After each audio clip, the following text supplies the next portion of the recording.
নরনারায়ণপুর আমতা এবং পাঁশকুড়া এই অঞ্চল এই দিকে সব এদিকে জলটাকে দেখাও কিভাবে জল যাচ্ছে। এক্ষুনি সব তোমরাও ডুবে যাবে, এক্ষুনি সরে যেতে হবে। এইটা কালকে রাত্রে এই জলটা আবার ছেড়েছে নতুন করে ছেড়েছে এই জলটা।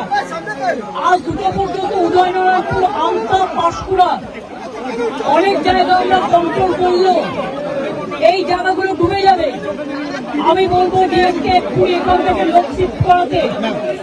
দুই হচ্ছে যাদের কাঁচা বাড়ি ভেঙে গেছে তাদের লিস্ট আমাকে দিতে। তিন হচ্ছে যাদের জমি নষ্ট হয়ে গেছে, শস্য নষ্ট হয়ে গেছে, সরো জলটা দেখতে দাও, জলে ডুবে যাবে এক্ষুনি। কৃষি জমি যাদের আছে বা শস্য আছে তারা চিন্তা করেন না, তারা শস্য বীমার টাকা পাবেন শস্য বীমার টাকা।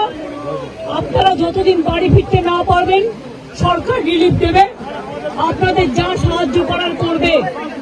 এটা ঝাড়খণ্ড জল ছেড়েছে এবং ডিবিসি কেন্দ্রীয় সরকারের সংস্থা আমার মনে হচ্ছে 4 লাখ কিউসেককে ছাড়িয়ে গেছে, যা কোনোদিন জীবনে হয়নি। কারণ আমরা 5 লক্ষ পুকুর কেটেছি, আমরা 500 কোটি টাকার চেক ড্যাম করেছি, আমরা কপালেশ্বর কেলেঘাই প্রোগ্রামের মধ্যে দিয়ে অনেক এলাকাকে সেভ করেছি।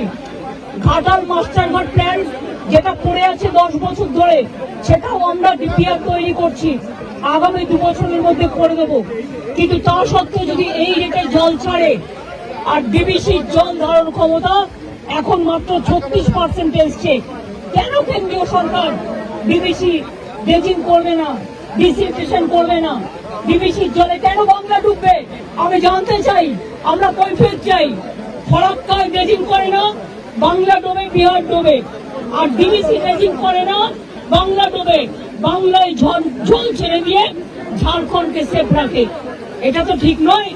বাংলা একটা নৌকার মতো, আর সব জল নেপালে বৃষ্টি হলে উত্তরবঙ্গে ঢুকবে, ভুটানে বৃষ্টি হলে জলপাইগুড়িতে ঢুকবে, আলিপুর দুয়ারে ঢুকবে, কুচবিহারে ঢুকবে, নর্থ বেঙ্গলে ঢুকবে। আর মালদা নদীকে গঙ্গার ইরোশন মুর্শিদাবাদের, আর দক্ষিণবঙ্গ ডুবছে ডিবিসির জলে। এবং আমি যা শুনেছি কাল রাতে জলের ওপর আবার জল ছেড়েছে।